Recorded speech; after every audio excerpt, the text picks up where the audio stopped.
What is up, all of my beautiful fucking people? Welcome back to season 2 of FML Talk. I am so excited to be back with you. That intro deserved a proper F-bomb. I cannot wait to dive into all the amazing guests we have coming on this season. Today's episode is a doozy, so sit back, grab a drink, and welcome back to FML Talk. Oh my God. Wait, how old was the other girl? 19. Can you believe that shit? Hey, this is Gabrielle Stone. Good book. I did not do chapter 6 yet. He did what? 48 hours? What a dick. Yeah, but have you seen all the photos on her Instagram? And this is FML Talk. Oh, no, she didn't. Oh my God, all of my FMLers. I am so happy to be back for a season 2 with you guys. I cannot believe it's already been 6 months of doing this podcast. We have so much exciting stuff coming up this season. Some incredible new guests, some awesome solo episodes, and I have some exciting news for you guys. We have officially launched an FML Talk monthly subscription that you can subscribe to now. It is only $5 a month, which is less than you spend on a fucking cup of coffee every day. And you are going to get a bunch of awesome behind the scenes perks. For starters, you will get an entire season of mini bonus FML episodes. They're going to be 15 minutes. I'm going to bring some repeat guests on for some of them, like Brittany Bennett and Lauren Denham. And I'm going to bring some new guests on for some other ones. And you can only get access to listening to those if you join the FML subscription.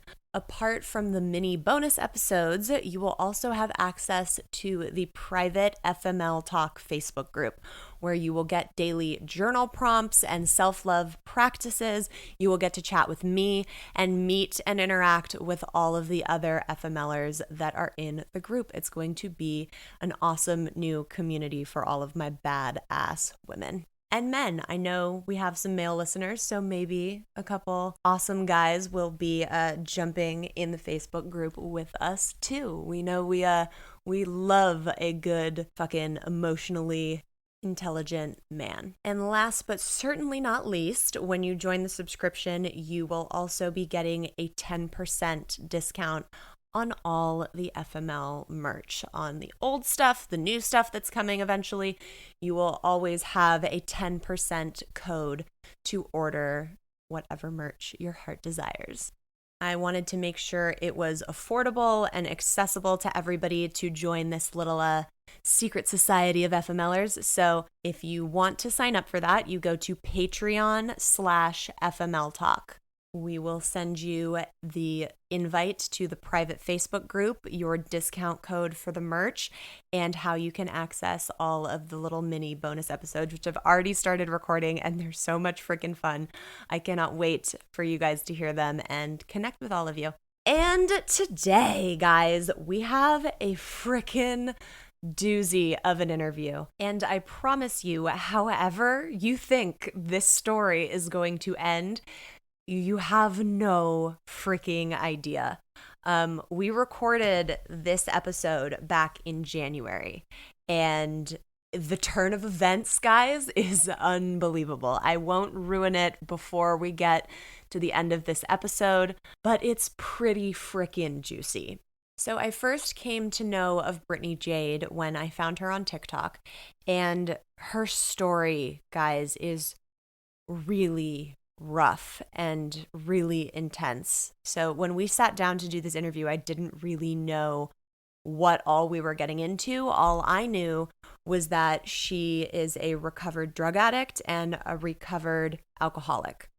So I knew that we were going to be talking about addiction, but I had no idea the toxicity in her marriage and how difficult it was for her and her ex-husband to get along, and the fact that they were enabling each other. And it was a really dire situation for her and her family.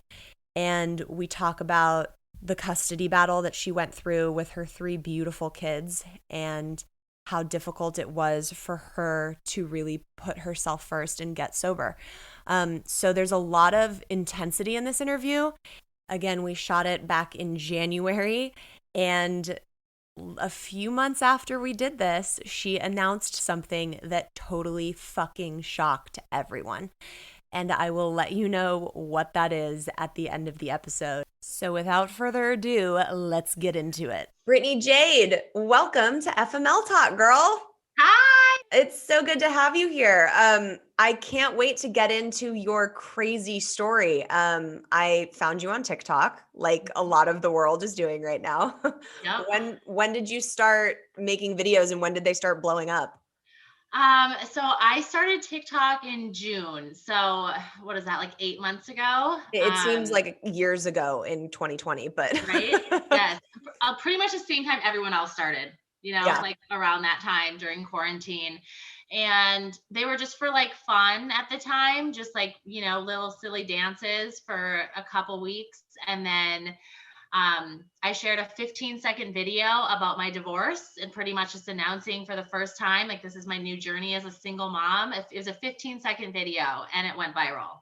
Yeah, like crazy viral. Yep. And then shortly after that, I shared about my sobriety journey as well. Yeah, I can't wait to get into all of that. So for the people that don't know you, kind of like set the stage as to when you got married, how that relationship was, all the details on that. Yeah. So I met I'm still going through divorce. So it's husband, ex-husband. I'm probably just going to refer to him as ex-husband. I met him actually in sober living. I straight out of rehab. That's where we met. We got married at 22. And life was pretty good for a while. And then 3 kids later and a lot of drinking, really, we lost ourselves. Like we just became totally different people. I lost myself in marriage and motherhood, for sure.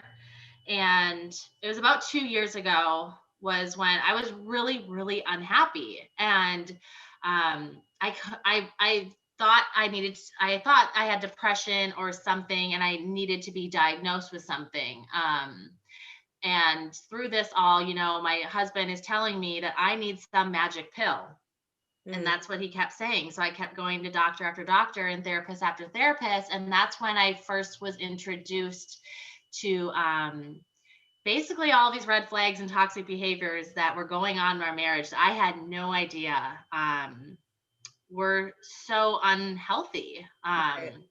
And so we'll get to the red flags and stuff in a bit. Yeah. So you guys met in sober living. Yep. You came out of sober living, you guys got married, and then how long were you both trying to stay sober before the drinking started? So we stayed sober for about 3 years. But it wasn't like we were like in recovery. We didn't announce we were sober. It was just, we didn't drink. Okay. And we were, I don't know, we just didn't really do a lot. We didn't really have a lot of friends. He didn't really like, I'm an extreme extrovert. He's an extreme introvert. And he just kind of wanted to like stay home all the time, which, was kind of good for me because I needed to cut out the party stage. But at the same time, it felt like I wasn't allowed to have friends and I wasn't allowed to go do anything. Right.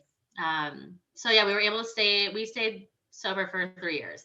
Okay. And what was life like before you went into sober living and met him? Were you like crazy party girl? Yeah, pretty much, like all through high school, I was the party girl for sure. And I was in like one serious relationship. Like I've been with a man my whole entire life, pretty much. Like since I've only been in 2 relationships, one with my ex-husband for 13 years and then one with one man before that for 4 years. And wow. that when that breakup happened, it was really, really bad. And it sent me into an extreme depression. I just didn't think that life was going to go on without him. I had a pretty bad suicide attempt over it.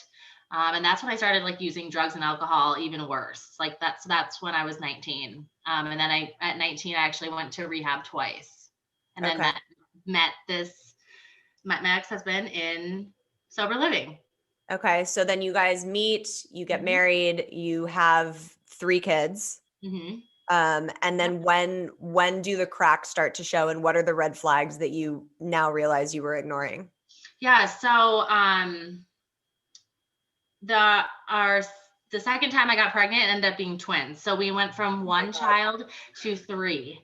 And I don't think anyone can prepare you for that. My family all lived 2,000 miles away. I'm in California. They were in Wisconsin. So I had no help.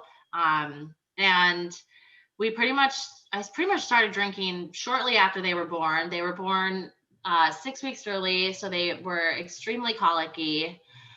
So it's probably right around 3 months, because that's when I stopped breastfeeding and I started drinking. And about when they were about a year old, that's when the behaviors were pointed out to me. Like, neighbors and friends would say stuff to me, and I'd be like, oh, he just had a really bad day. And they would be like, no, Brittany, this is not normal. Like, that's not normal. And I grew up, my dad was an alcoholic, and he had anger issues as well. And so I grew up in that sort of setting, and it's so sad to say, but like, I almost thought that was normal, because like, I grew up with that. I thought possibly this was normal. And then, so that's when I started. So this is about 2 years ago. I talked to him about it, and I said, you need to control this anger. And what was the things that people were pointing out? Like, was it things he would say to you, or physical stuff? Like, what was? It was, at the very beginning was physical stuff. Okay. Which so that's another thing. I don't know how much we can like legally talk about it. Right. You know, because a lot of it has to do with our kids too. Sure, of course. So we'll just leave it at physical stuff. Yeah. Anything else we could talk about, hopefully, I'm sure. So yeah, physical stuff. And then that's what it started out with. And then he would get better for a week, and then the anger would come back. And that's when I started seeing a therapist for like the first time ever. And he swears that that's why we're getting a divorce, was because I started seeing a therapist. Well, which is not true. So like, that's just gaslighting 101, because that's what anyone should be doing if they have any type of addiction, or just, even if they're not dealing with anything, going to therapy is like a great tool to have. Right. And okay, so at this point, like my drinking isn't a concern really. Like we're drinking a lot, but it's really not a concern. So that my drinking really had nothing to do with the beginning of what our divorce started with. Right. So I started seeing a therapist, and then that's when I first found out what gaslighting was, which now gaslighting is the story of my life. Right.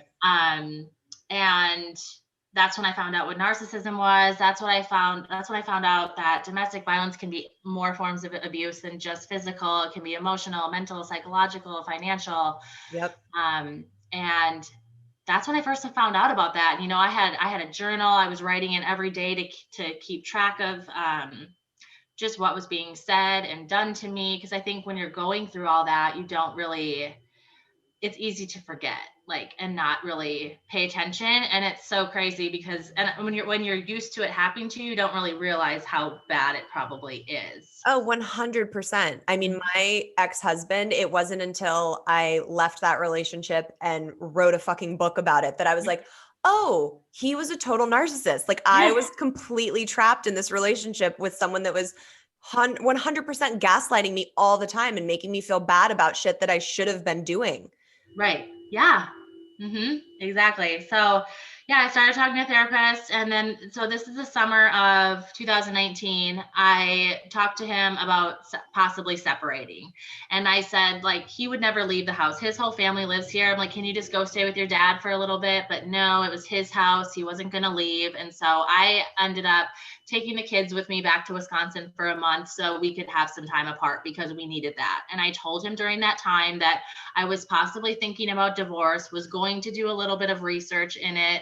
Nothing was for sure. We should still do marriage counseling.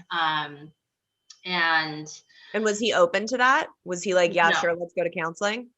No, he didn't want to do counseling. He didn't want to get a divorce. He was very in denial that anything was wrong. Right. It was more so that I was crazy and I needed to get like some magic pill to like make me be happy at that point. And then right when I got back from having our month break, I came back, and within like the first 2 nights, we got into a huge fight. I ended up drinking a ton. I ended up taking a bunch of pills, and he watched me take them, and I asked if he was going to stop me, and he said no. It was almost like I wasn't really trying to kill myself that time, because self-harm is definitely a huge part of my story, and a lot of it has been very attention seeking. I realized today, and that was more of me just like one last cry out for help, to my husband. And he said no, and then he waited till I didn't really take that many. Like I wasn't really trying to kill myself, But still, how sad that you can be in a marriage looking at the person that's supposed to be your partner in life, being like, hey, I just need you to show me that you don't want me to die. And for him to not do anything. Right. That's devastating. Yeah. So I actually end up in the hospital for 2 days from that. And so this whole time, he's saying he doesn't want a divorce, nothing's wrong, everything. I find out the day I get out of the hospital from a letter, that when I was in the hospital, he went and filed for divorce. Oh my God. And I'm like, really? Like, and he's like, yeah, but I can change my mind at any time. And I'm like, oh no, buddy, like you just did what I've been talking to you about for 6 months. Like, no, you just did what I've been wanting to do. You just like sealed the deal. Like, and then he does end up canceling it. So it never actually got filed. And at that point, I'm like, okay, we can't afford to get our own attorneys and do this separately. Yeah. But we're going to mediation, because at this point, you just filed for divorce and changed your mind. Like, no, we're going together. We're doing the divorce, signing papers. And so we did. We went to mediation, signed papers together, which he says he was forced into. I'm like, no, nobody forced you to sign the paper for divorce. Like, there was an attorney in the room with us, Well, after he had already filed just to fuck with you, it's like, come on. Yeah, I know. And so I moved out, and I moved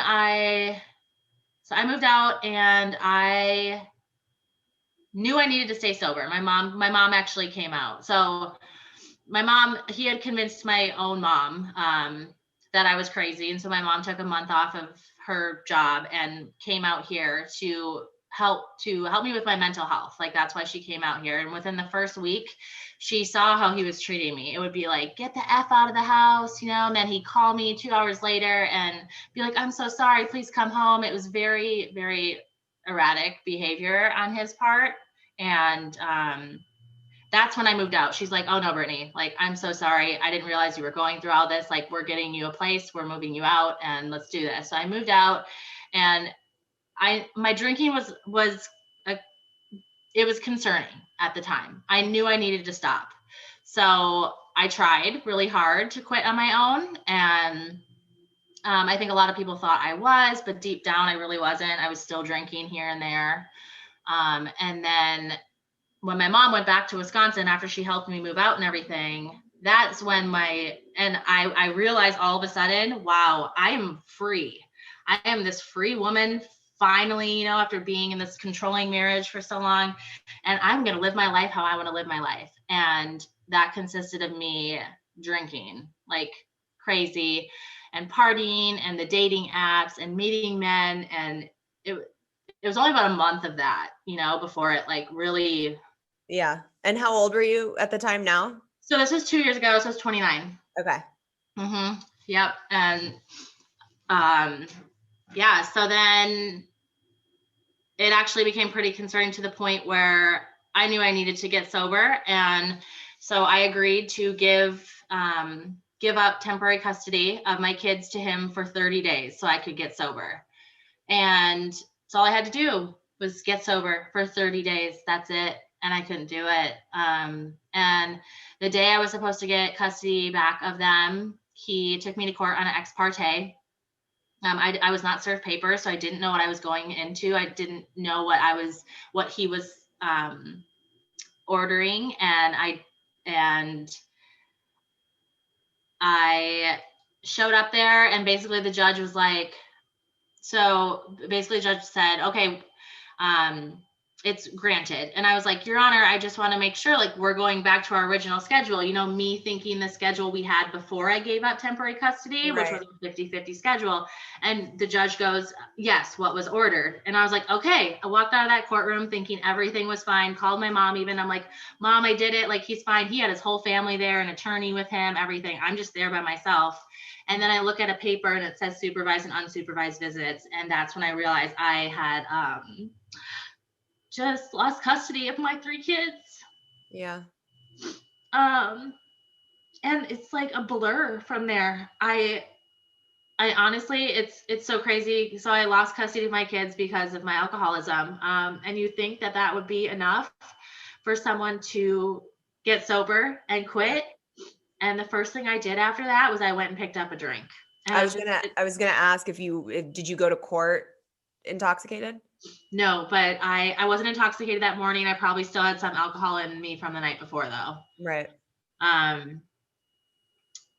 Yeah. And I pretty much decided, like, tried to pretty much drink myself to death that day. And thankfully my best friend came over and found me, and she kept me at her house that night. And the next morning I got into a detox because I could not get sober on my own. My alcohol withdrawals were so bad to the point where I would have seizures and hallucinations, and I would be super, super sick. So I had to be medicated in a detox to come off alcohol at that point. And God, that's like really heavy when you need that for alcohol. I hear of that like with drugs and, medication detoxing, but that's heavy amounts of alcohol. Yeah. Yeah. So when I actually went into detox, I walked in there, I remember everything. I could talk. I was still drinking. I had 2 tall cans in my hands. My blood alcohol was a 0.457. Oh my God. So at that point, like, you should be dead. 0.3 is like coma. So 0.457, everyone was just shocked. And it's really sad to think that that's how much I was drinking and still able to function, know? But I stated, so that's when that's when my sobriety journey started. So that was November 14th of 2019. I stayed there for 2 weeks. And then the day I got out, it was Thanksgiving 2019. And I had emptied my bank account to get myself into that detox. And so I could no longer afford my condo by myself. So the only options I had when I got out was to either like literally be homeless or go back and live with my ex and be with my kids. And I knew that for my mental health, for my sobriety, the worst thing I could possibly do was move back in with my ex, but I wanted to be with my kids no matter what. And so I moved back in, and it was miserable. I was super, super depressed. I had just spent, tens of thousands of dollars finally getting out of that situation that I had, tried so hard to get out of. And like, then I was just back, I just felt like a failure. And unfortunately, I didn't stay sober. It took me a couple more months. And was he enabling that in the house? Or were you not really? Around? I think at that time the alcohol was removed. So that's the thing in our marriage. Like, it was very clear that I had a problem. His thing was more drugs. Like, he drank with me every night, but he could handle it a lot better. Right. He could not have. I literally, when I would drink, I would start drinking again in the morning. Like, I just had to do that. Like, he didn't have to do that. Right. So it was never in our marriage. It was never like, Brittany, like, let's get you help. Let's get you into treatment. Like, let's take the alcohol out of the house. Like, even I would tell him, like, I can't have alcohol in the house. And he'd be like, well, I'm not the one with the problem. I still want to have my alcohol in the house. And it's like, I don't know. I didn't feel supported by him at all. Because that's not support. That's enabling, and that's setting you up for failure. Exactly. And so I think when I came back, I don't think he had alcohol at the house at that time. But I had, I don't think he did. It's just, I was not happy at all. And I had met a man in detox, actually, and had kind of started hanging out with him and like going to meetings. I was trying to stay sober. But I was technically living with my ex-husband still, and then hanging out with this other guy. So we weren't together, but I was still, going and hanging out with someone else, and he was not okay with that. And he ended up finding out about it. But right before I found out, actually, I went to Mexico in January. This time last year, I actually was in Mexico. I'm a photographer, so I had my first destination wedding, which I was so excited about. It was amazing, but I ended up relapsing. They brought me to the hotel room, and I've never seen a freaking hotel room that has a full mini bar, like full mini bar, and literally you didn't have nothing. It was all free. And he brings me to the room, and he's like, "Is everything okay?" Like, now I know what to do in those situations. I would ask them to remove the alcohol, but at that time I was only 60 days sober. I was by myself in Mexico, and my alcoholic mind just didn't even think. And I was like, everything's good. He shut the door, and I sprinted to the bar and started drinking. Thankfully I made it through the wedding, okay. And I did my job, but I was a mess in Mexico. I relapsed real bad. Well, and it's hard to, when you're in recovery, it's hard to not relapse when you're forced back into a toxic situation where you're so depressed and you're so unhealthy. So you want to medicate yourself in the only way that's ever worked. So I can imagine how difficult that must have been. Mm-hmm. Yeah. And then too, the wedding I was shooting, there was a lot of people I knew from high school who kind of knew I had a problem with alcohol, but way back then, but I was too embarrassed to tell them that it was a problem again, and that I was trying to get sober. I remember them asking me, do you drink? And I remember saying kind of sometimes. I was so embarrassed and full of shame, and I didn't want to be an alcoholic. And yeah, so I relapsed, and actually when I got back home, I tried to get sober again on day 4. I didn't think I would go through withdrawals after only drinking for a few days in Mexico, but I went through the worst withdrawals of my life. And it was day 4. And I remember thinking oh, I feel good today. I'm not having any alcohol withdrawals. This is amazing. And then I went to full on psychosis where I started hearing and seeing things. So I wound up in the hospital for that, but the doctor was like, "You're on day 4 withdrawals. We're going to give you medicine," which I'd been on before because I needed it all the time coming off alcohol. And thankfully, is that an actual thing that happens when you get off of alcohol? Yes. Yeah. That's terrifying. Alcohol or drugs. Yeah. That's the only psychosis I've ever been in, but it was the scariest thing ever. And it usually happens on day 4 of alcohol withdrawals. That's usually the most dangerous. I had seizures usually on day 3 when I would have my seizures. And then day 4 was when the psychosis happened. And it was so weird. So my ex-husband is very, very religious. And I always told him that if I'm going to believe in the God that he wants me to believe in, that I needed a miracle to happen. And so when this started happening, I literally thought that I was being saved. This was my moment. I thought it was God talking to me. Right. And he did too. But then it was hours and hours, the voices were coming from my computer, coming from the guitar, coming from cabinets. And they were telling me to look through the Bible. It was the craziest thing ever. So I'm reading Bible verses, and then eventually these voices have me go to the window, and they want me to put my arms up, and no joke, I start lifting off the ground. And I realized in that moment, oh my gosh, I'm not being saved right now. I'm dying. So I freaked out, and I called my ex-husband in, and I was I told him, I'm dying right now. And that's when I kind of had this feeling in my head that this was from alcohol withdrawals. And I'm I think I'm going to die. And I started having a panic attack. And then it sounds so insane, but then since I didn't go to heaven when they were asking me to go, then the devil came into our house, and it was a windstorm, and it wrapped its arms around me. And I remember I ran outside and I could hear the whole street chanting. And then I'm like, told my ex-husband, I'm like, do you hear that? Do you hear that? And he's like, Brittany, no one's saying anything. And Okay, then, so that's what I was gonna ask. Like he yeah, wasn't witnessing any of this in the house. no, but he believed that it was God talking. Right. Okay. Yeah. So no, he didn't see anything. And then, so when he said that outside, finally I snapped out of it and I said, oh my God, you got to take me to the hospital. Something's Yeah. really wrong. And so, And where are the kids during all of this? the kids are home or either at the neighbors. Okay. I mean, they were home for some of it, but it really wasn't like I was like acting crazy. It was just like, we thought it was really cool. Like I would go to blow dry my hair and like Christian music would start blaring. What? And like songs I had never even heard before. And I would sing the song and then he would look it up online and he'd be like, is this a song? And I'm like, yeah. He's like, I've never heard it before. I'm like, me neither, but I would hear it. Weird.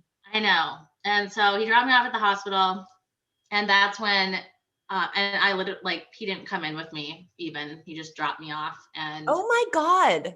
I know. I mean, I know. dude, I know. it's like you're going through all of this with like zero support system. Yeah. It's just, and I packed my bag for the psych ward. I was like, something is wrong with me. But when I was at the ER, the doctor was like, you're on day 4 withdrawals. Like you're having really bad withdrawal syndromes. And so he prescribed me the medicine and the voices stopped. I didn't see or hear anything, still to this day, never again have I ever heard or seen anything that wasn't actually there. yeah. But yeah, it was really scary. Yeah, I tried getting sober again after that, but I had started taking Suboxone, which is used for heroin withdrawals, and I was never a heroin user. So they say you don't get high off it, but if you're not a heroin user, you get high off it. Okay. And I started using that pretty much every day. In place of alcohol? Yeah, in place of alcohol. Right. Okay. And, it got to the point where I was like nodding off and it was kind of noticeable to my ex-husband that I was using something. And one day he had found out I had hung out with that guy and I just woke up again to a suitcase getting thrown on me and me getting kicked out and him telling me to leave. And I was like, you can't just kick me out. Like, where am I going to go? I don't have anywhere to go here. And my mom's back in Wisconsin, like on the phone, like trying to tell him, like, you can't just kick Brittany out. And I end up calling the cops and the cops come. They're like, yeah, you can't kick her out, but like one of you guys should go. Right. And we end up getting into a big fight. And they're like, we need to arrest one of you. Oh my God. And they end up arresting me. And I was so mad. They at that time, the only thing I had in my system was Valium that I was prescribed for my alcohol withdrawals. Mm-hmm. But we were in a fight and I was like so angry. It was almost like I was acting very manic in the moment. And so they arrested me and said that I was on uppers and downers. So, and I heard them say that. So when I got down to the station, I was like, draw my blood. Like I'm not getting in trouble for something. And so it's so funny because I've been to the drunk tank many times, but never sober. And so I literally spent 12 hours in the drunk tank sober, which today my mom and I joke about all the time, the alcoholic that had to stay in the drunk tank sober. Right. And thankfully, obviously, once the results came back from that, like I didn't get charged with anything. It got dropped because nothing else showed up in my system. But when I got out, that's when I found out he had filed a restraining order on me. Which left me homeless now, and I could not see or talk to my kids. And that is when, so this is February 1st. So we're coming up on like a year of all of this. February 1st, this happened. And of 2020. Yep. Okay. And, instead of me, like now I know who to call. If something were to happen, I know the good people to call in my life, but I didn't know that then. And I think I was so broken and depressed still that I didn't really almost care enough. And so I called that guy that I had met in detox and we were homeless together for a couple of weeks. And that's when I started using heroin and meth every day. So up until that point, I was not really a drug user. And thankfully it was a short time for me because it destroyed me really, really quick. I honestly, I don't even remember much from those 2 weeks. I remember like crying because I missed my kids like constantly, but that's about it because I was so out of it. I don't even remember what it felt like being high because that's how much I would take. And I OD'd, and he found me in my car, like foam, puke all over me. He gave me CPR, ended up in the hospital. Oh my God, dude. I You just know. like kept trying to take yourself out, and the universe was like, no, you need to be here. There's a bigger purpose. You've been Yeah, multiple times. exactly. Yeah. Yep. So February 8th of 2020, I woke up in the hospital and literally I had two options at that point. It was, I was going to go over the border because I'm close to Mexico. I was going to go over the border to Mexico and disappear. And that was literally a sane, legit idea in my mind of what I could do. Or I was going to get on a plane and go back to Wisconsin and stay with my parents, and get sober and try to figure out what was going to go on. And like, that's when my whole, I don't know, really me believing in a power greater than myself and believing in God was that day, because I know that I didn't care about myself enough that day to get on the airplane and start this new sobriety journey. And like, I know that God picked me up that day in a way that I could not do for myself because I got on a plane. And that's February 9th is, my sobriety date. I've stayed sober ever since. That's amazing. Good for you, girl. Yeah. So that's coming up on, well, by the time this airs, it will have been a year, but we're coming up on a year for that. That's incredible. I know, a couple Congratulations. Weeks. Thank you. you. So you get on a plane, you go to Wisconsin, you're like, fuck this, I'm finally done. We're going to get sober. So then what happens when you get to Wisconsin? Do you go and do a detox? So actually, since I was using more towards the end, and not drinking as much, my alcohol withdrawals were terrible, but I actually I didn't do, that's the one time I quit cold turkey, was this last time. And so which is it's stuck. How interesting. I know, it's crazy. But I basically sat in my parents' bed for like 3 weeks and just cried. I mean, I felt like shit. I went to the doctor. I got some prescriptions, to like help me through it, but I pretty much just did it cold turkey. And like, so through that time now, I'm trying to get sober. My ex-husband now had all cut off all communication with my mom even. So my mom can't even speak to my grandkids.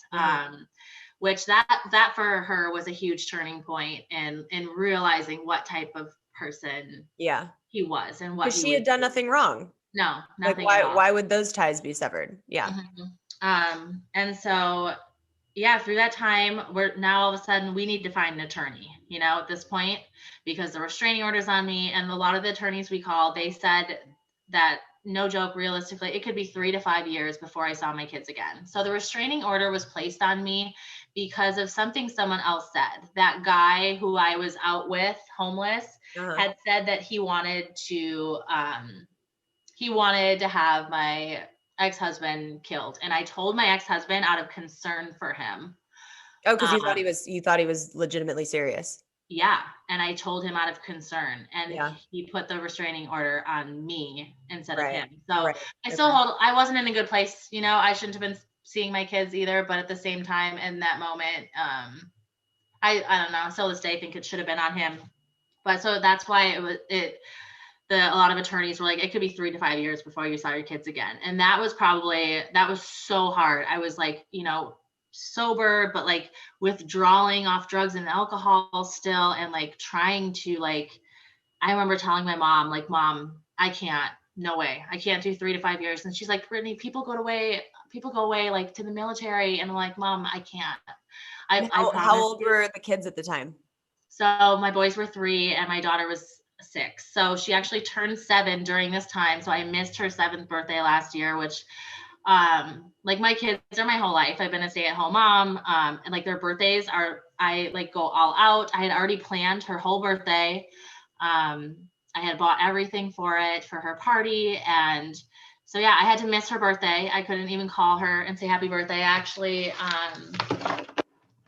made her like a book though, of like for her birthday, and like wrote down like where I was, and like, so when I got to see her again, I was able to give it to her, and like, so she knew that Because when I was gone, my kids were told from their dad that mommy was gone and she wasn't coming back. And like, they didn't really know, at that time, like how hard I was fighting for them. Right.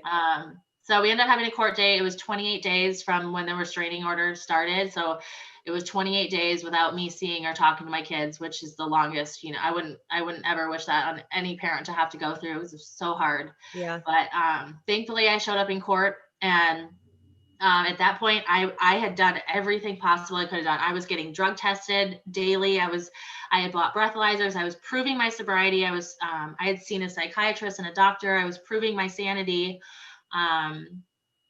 All this stuff that he had thrown me on the bus. And thankfully that day I ended up getting legal custody back. And so when I got that,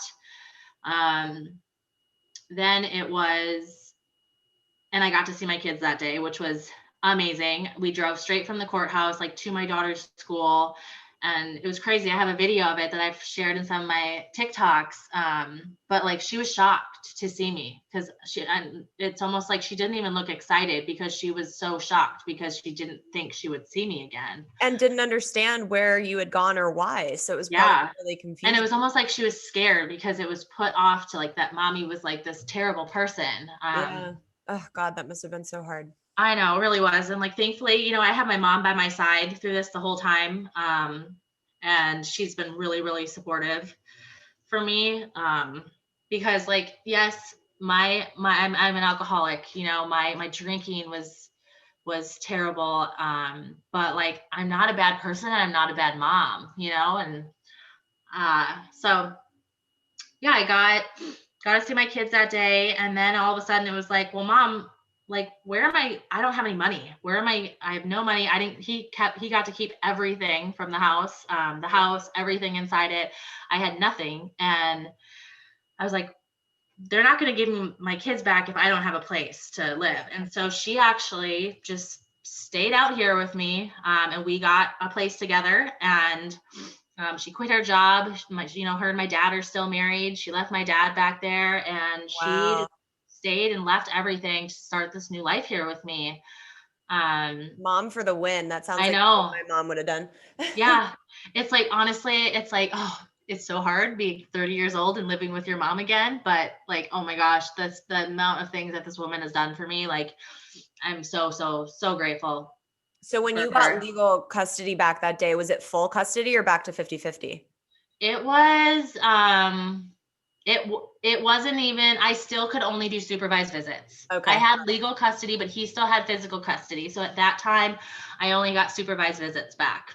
Okay. But almost instantly, he really couldn't pay for childcare while he worked. So I had said, I can watch the kids for you. So, while you work. So I got to see them every day. Oh, because good. I watched him while he was at work. And then like COVID hit, and then actually we got a letter in the mail, saying that because of, he actually had a CPS case open on him, and because of his issues, which, I was thrown under the bus for all of mine, Right. But he had never had to take any, he didn't have to pay any consequence for what he had done. But finally we got a letter in the mail. Yeah. Thankfully at that time now I had a couple months sober, and I had continued to prove my sobriety, prove that I was clean with drug tests. I was going to meetings. I had my I was on medications from my psychiatrist, and which I don't think people like, my attorney said he's never really seen like someone do all that work without being actually like ordered to do it. Mm-hmm. And so like, that's what I really want to tell people is like, you have to do everything in your power. Like if you want your kids back, because I'm really lucky that I got them back so quick. But I did, it was a lot of work that I did, and I proved myself. And so where are we at?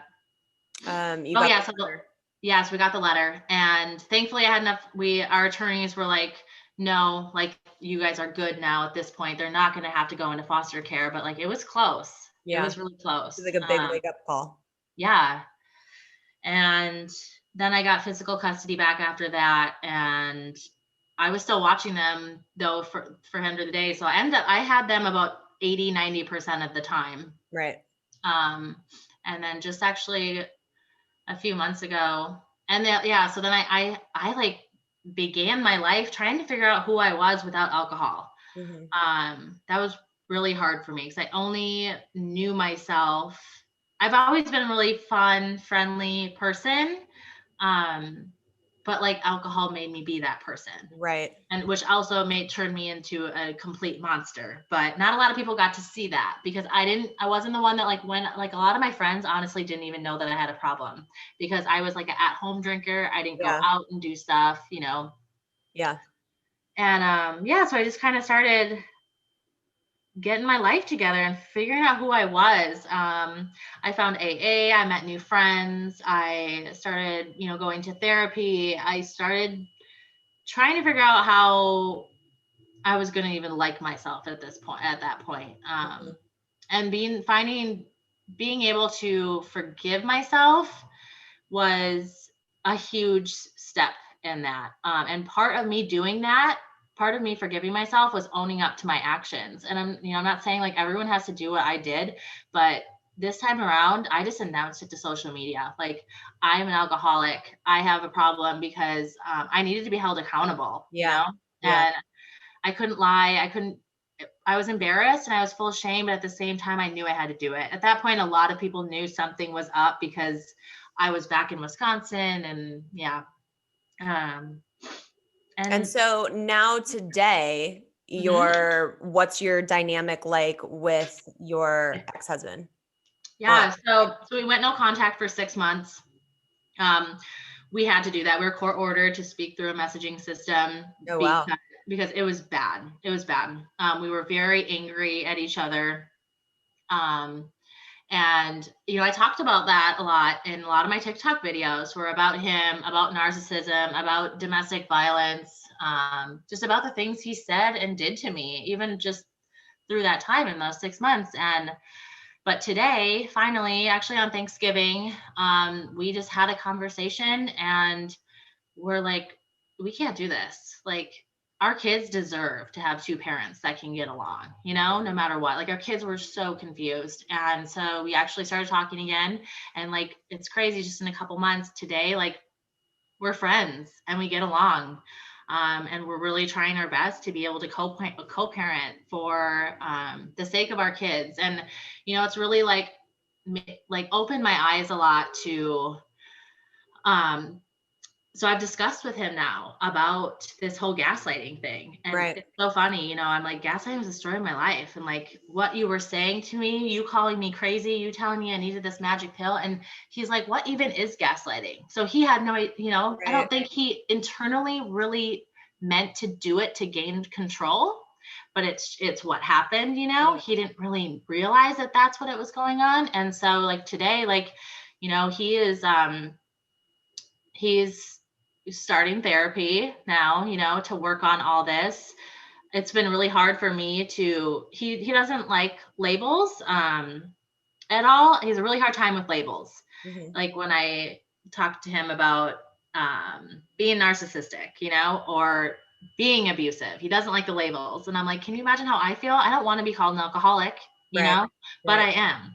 And so that's something that, but I'm really, really proud of him for what he's willing to do to like get help. So it's almost like you guys just needed to take out the substances and take out like the relationship, and you're able to now, you know, coexist as not only co-parents, but as friends and people. Yeah.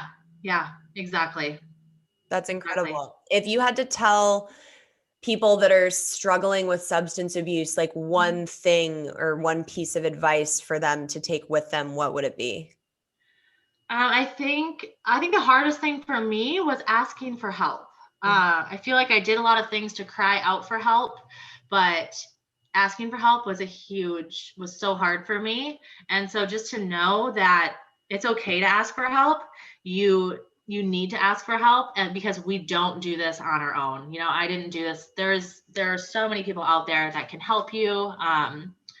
And like the recovery community is just so amazing, and we don't do this alone at all. Absolutely. And what do you think, how has this like changed you as a person and as a mom? I mean, just it's just so crazy how much just this life this last year has, you know, impacted my life. It started as the worst year ever and turned into the best year ever. But I think today, um, it's made me feel okay with who I am. You know, even though that I am an alcoholic and I do have this, like my past doesn't define me, but it made me into the person I am today. And like my greatest accomplishment and like the thing I'm most proud of is being able to be a sober mom, because I was the drunk mom, you know, for a while. Yeah. And just being able to be present for my kids. And it's, you know, it's a process earning their trust back. Yeah, I bet. Yeah. So it's been a process, and they still have questions, and they'll like my 4-year-old the other day, he said just randomly, "Mommy, remember when you were in jail?" And I'm like, "Oh, yeah, yeah." Oh, you're like, yep, I do. Yep. But yeah, it's amazing. Just being able to be present. It's crazy. I was actually sober for my daughter's first 3 years of her life. And then I was drinking for the first 3 years of my twins' lives. And it's just, looking back, it's so crazy, the difference. And so I'm just happy now that like I missed out on a lot of my twins' first 3 years. Yeah. So just But being present and the fact that you're here now and present and working daily to be able to be there for them is really beautiful. And I'm so glad that your story had a happy ending, girl. Thank you. I appreciate that. Yeah. Thank you for being so open and so vulnerable and honest with everybody. I'm sure everybody I know got a lot out of hearing your wild story of a life. Can you tell everyone where they can follow you and find you on social media? Yes. So I'm basically active on TikTok and Instagram. So my name is Brittany Jade with 5 underscores. So you can follow along over on there. Cool, girl. Thank you so much for being here. I so appreciate you. And cheers to your sobriety year, girl. That's amazing. Thank you. Thanks for having me. You're so welcome. Oof. I told you guys it was a gnarly one. Some of the stuff that she was talking about in that interview, I felt like was out of a fucking Hollywood movie. Like it can't be real. It just really goes to show how deep people can lose themselves in addiction and what a serious disease it is. And like I said, she announced something a few months after we recorded this that really shocked all of her followers on social media, and myself included. I remember my jaw kind of hitting the floor when I first saw the post, but especially going back and proofing this episode and hearing her talk about the toxicity in her relationship with her ex-husband and the narcissism that was going on and how they couldn't function together in a healthy way for not only each other, but for their 3 kids. And then she dropped it. The news that her and her ex-husband were getting back together. And lo and behold, they went from dating to putting their rings back on to being a fully functioning, healthy, sober family. And because I just had to know the details and I needed to know his perspective and what was going on in his mind during all the court battles and the $100,000 divorce that never actually got finalized, and really just get the male perspective of the giant shit show of a story that we just heard. So of course, Miss Brittany and her husband, Wyland, will be on next week's episode of FML Talk. I cannot wait to dive in to all the nitty gritty, all of the things, and get all the details from the both of them. As always, make sure you guys are subscribed so you never miss an episode. And if you want a little extra FML Talk love, come hang with us on the subscription that we now have at Patreon/FML Talk to get a whole season of mini bonus episodes that are going to have exclusive content you cannot hear anywhere else. This first season, we are doing FML Talk's Guide to Relationships, where we will talk divorce, marriage, cheating, fuckboys, dating apps, you name it, we've got it. And in a future season, whenever book 2 is dropping, you will be getting a full season that is going to be a director's cut behind the scenes. All the stuff that I had to cut out, me giving commentary on different chapters as you go. It's going to be the place to be if you are an FMLer. So make sure you go sign up to come hang out with us on Patreon/FML Talk. And of course, make sure you're hanging with us on Instagram at FML Talk Podcast. If you post a picture in your merch, make sure you tag FML Talk Boss Babes and keep submitting your FML stories because they will be coming at you in future episodes. Until next week, guys, I am so glad to be back with you. Have a self-love cocktail on me. Cheers.